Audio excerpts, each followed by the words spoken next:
Hey guys, so I've been doing Ropeflow for about 25 days now, and I thought to myself maybe it would be nice if I could tell you what I've been doing on days 1 to 5 increments.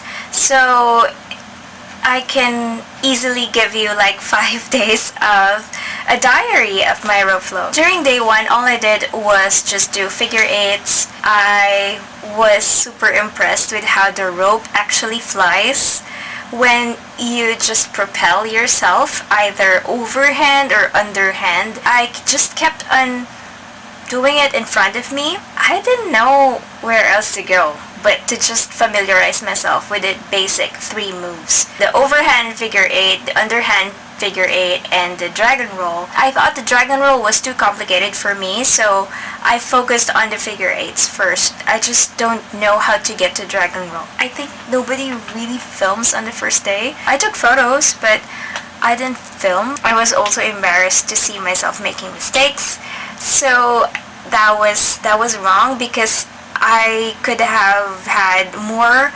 information for myself starting and information for you as well to share. I really recommend that you take a video of yourself on your first day. I took a video of my day 2. I still focused on the figure eights.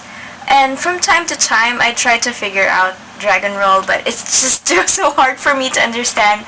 I just don't know how to do it. Mind you, I never pressured myself. I never allowed myself to be annoyed just because some people have a fast progress compared to me. I want this to be a journey for me where I will enjoy doing it and as a substitute for this period where I cannot go to the gym. There was no music for me. I just don't know how to use my phone to film and at the same time enjoy some Spotify.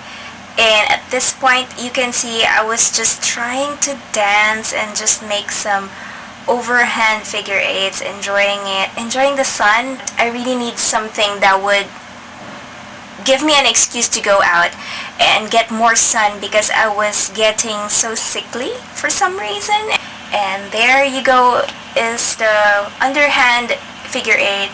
And I know that when you bring your hands up and when you do it just in the middle of your torso or downwards, it will have different effects on different portions of your arms. My arms, they're so much darker compared to my hands because I keep on wearing gloves. That's just the way it is. I don't want to have blisters. I was super happy with 3rd day because I tried to study the sneak. The sneak is actually not part of the basic moves. This is where I realized that it depends on you.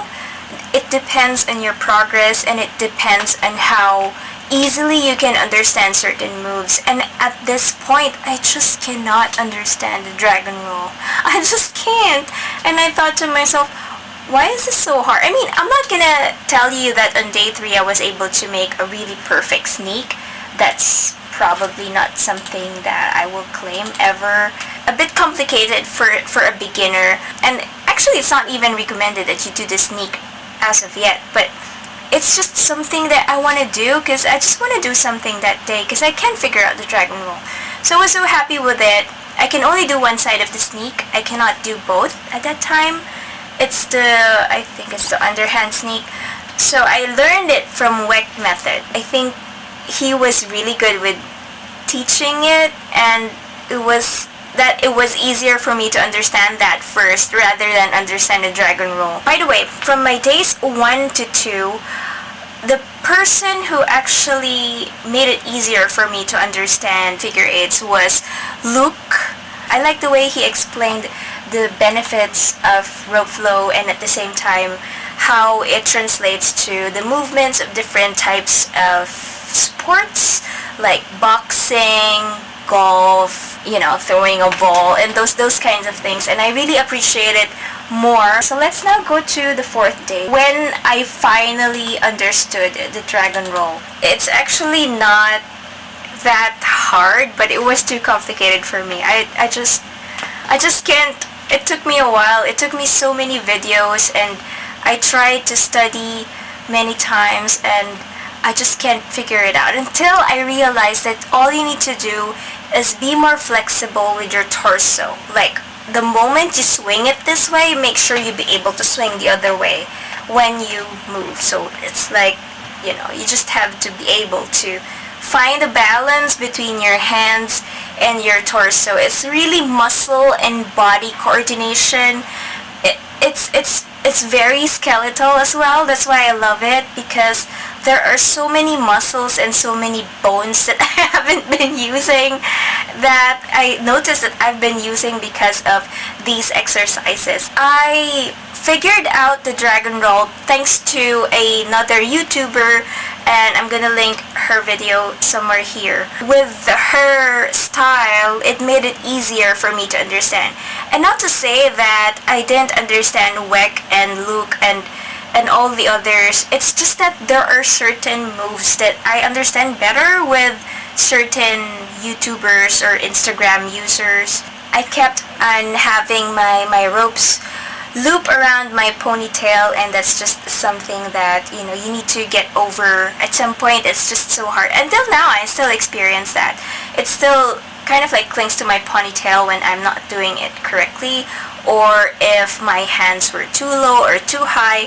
And as up till now, I still don't know how to perfectly execute a dragon hug. Sometimes I get it, sometimes I don't, so that's okay. On the 5th day, I tried to kind of like master the matador wheels and the sneaks and figure eights, and try to understand that there are both sides of the sneak that you can do and not just one side. But I didn't know how to transition from one side to the next at that time. So but when I learned the matador wheel and the matador wheel, I think I learned this from Weck method. Something that would like really tempt you to go as fast as you can. They said it's wrong to actually just kind of like do it, like kind of like twirl it and twirl it and twirl it over and over, and not pay attention to how you are really flowing. But you know what? I just realized that it's not exactly about how Ropeflow should be. And I mean, some people say it's supposed to be slow, some people say it's supposed to be a flow, like a dance.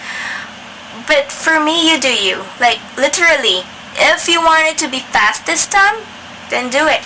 Because for me, I really prefer doing it in a strength training way. I want it to be a substitute for strength training because I don't do a lot right now, and the cardio in itself is a given. So whatever I lack in cardio, I'm sure I'm gonna get it from Ropeflow. So usually I would go for the guy moves because they're the ones who tend to make the move in such a way that it mimics a certain strength training, something like that.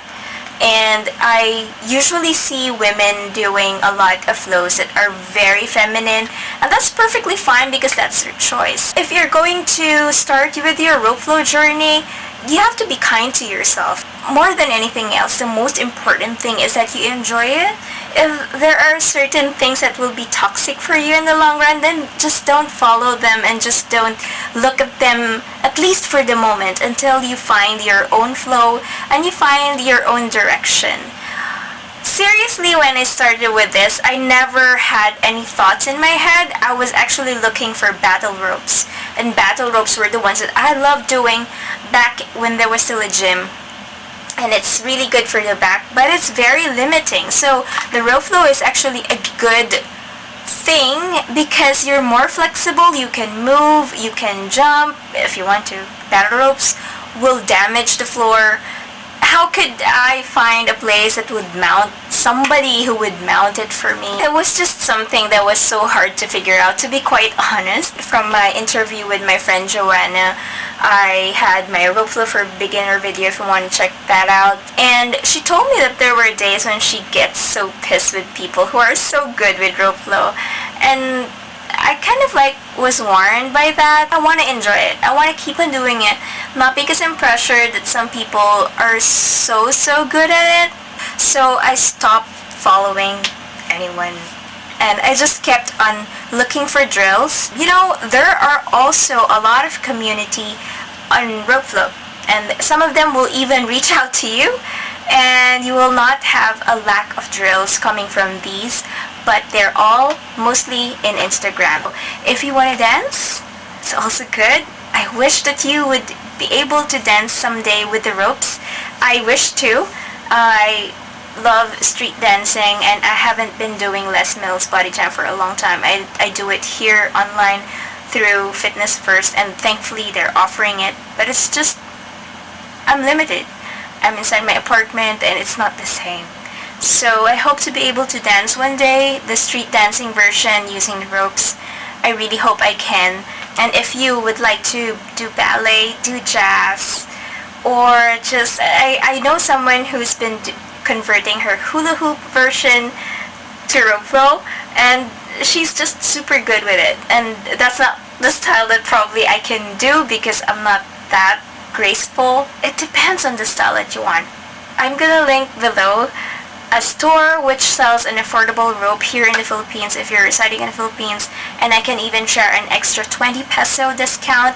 I'm really advocating their brand because they will make you start Ropeflow without breaking the bank. There is also an option for a premium rope, and actually I just started using the premium rope today.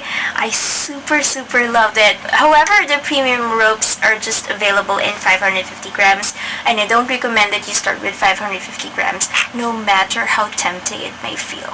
For someone who is doing strength training for some time now, I know you will be tempted to use a heavy rope, but don't.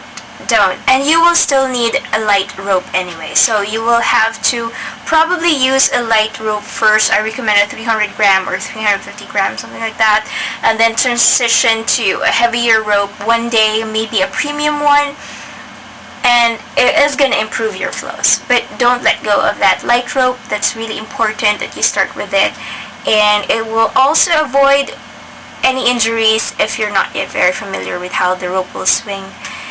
So, there you have it. I hope I've given you an idea on days 1 to 5 of Ropeflow.